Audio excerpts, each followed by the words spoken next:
Turkey's President Recep Tayyip Erdogan addressed this large rally and had this message for his citizens. Yastığının altında. If there is anyone who has dollars, euros or gold under their pillows, they should go exchange it for liras at our banks. This is a national domestic battle. This will be my people's response to those who have waged an economic war against us. Turkey's currency has lost more than 30% of its value so far this year. At least 15% of that was just on Thursday night. The Turkish economy has been struggling for a few years over a combination of several financial and political factors.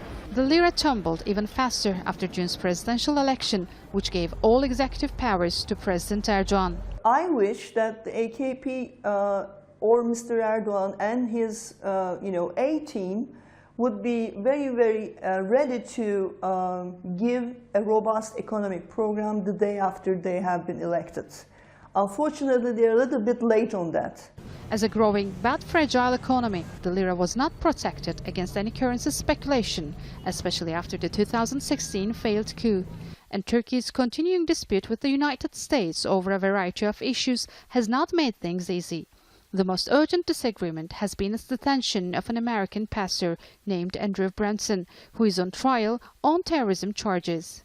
There is a currency crisis, kind of promoted by the geopolitical risks, and which is obviously used by the American foreign policy decision makers. Another factor is Turkey's unwillingness to join the recent US sanctions against Iran. Turkey buys energy from Iran along with Russia and Azerbaijan. Now, the crisis is being felt abroad, with investors selling off shares in European banks, which generally have bigger exposure to the Turkish economy. The dispute was supposed to ease as delegates from both sides gathered in Washington this week, but it didn't and even went further.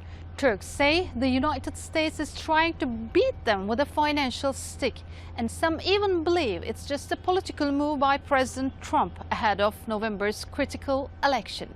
Now, it's a question of how Turkey will handle all these pressures while its currency is at an all-time low. Sinem Köseoğlu, Al Jazeera, Istanbul.